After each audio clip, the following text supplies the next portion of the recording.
رب اشرح لي صدري ويسر لي امری واحلل عقدۃ من لسانی یفقهوا قولی اللهم فقہنا فی القرآن اللهم بلغنا رمضان۔ آج کا ہمارا ٹاپک ہے رویت حلال کے احکام۔ تو سب سے پہلے دیکھتے ہیں کہ چاند کو دیکھنے کے متعلق احکامات۔ شعبان کی جو 29 تاریخ ہے اس کو رمضان کا چاند دیکھنے کی کوشش کرنا ہر مسلمان پر واجب ہے،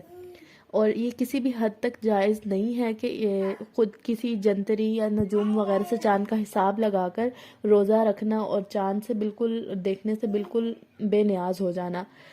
تو حد یہ ہے کہ جو لوگ خود اس فن کے ماہر ہوں اور وہ نیک اور پرہیزگار بھی ہوں، ان کو خود بھی اپنے حساب پر عمل کرنا جائز نہیں ہے، کیونکہ نبی کریم صلی اللہ علیہ وسلم کا ارشاد ہے کہ چاند دیکھ کر روزہ رکھو اور چاند دیکھ کر روزہ ختم کرو،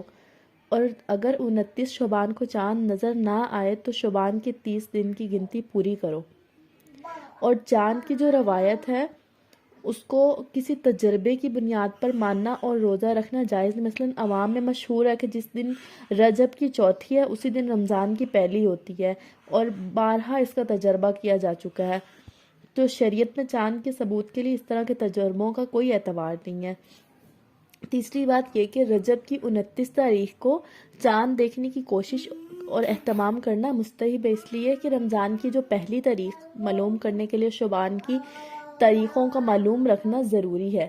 کیونکہ حضرت عائشہ رضی اللہ عنہ کا بیان ہے کہ نبی کریم صلی اللہ علیہ وسلم ماہ شعبان کے ایام اور اس کی تاریخیں جس فکر و اہتمام سے یاد رکھتے تھے کسی دوسرے مہینے کی تاریخیں اس اہتمام سے یاد نہ رکھتے تھے، پھر رمضان کا چاند دیکھ کر روزے رکھتے تھے، اور 29 شعبان کو چاند نظر نہ آتا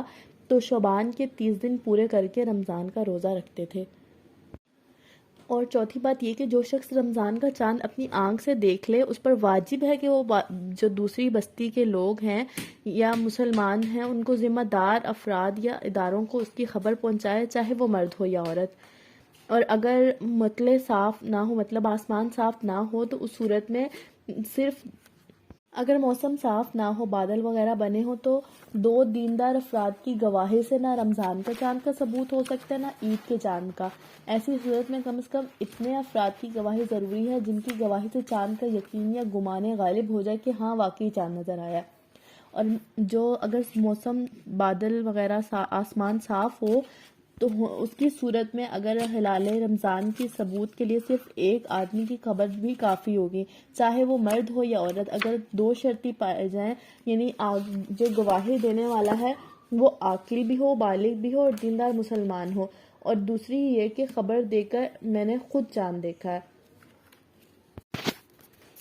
اگر کسی ایسے شخص نے چاند دیکھا جس کی گواہی شریعت میں قبول نہیں ہے اور اس کے سوا شہر میں کسی نے چاند نہیں دیکھا تو اس کی گواہی سے شہر والے روزہ نہیں رکھیں گے، البتہ یہ شخص خود روزہ رکھے، اس پر روزہ رکھنا واجب ہے، فرض نہیں ہے۔ پھر اگر اس کے 30 روزے پورے ہو جائیں اور عید کا چاند نہ دیکھا جائے تو یہ شخص 31واں روزہ بھی رکھے اور عید بستی والوں کے ساتھ منائے، کیونکہ اس نے اس پر پہلے گواہی دی تھی کہ میں نے چاند دیکھا ہے۔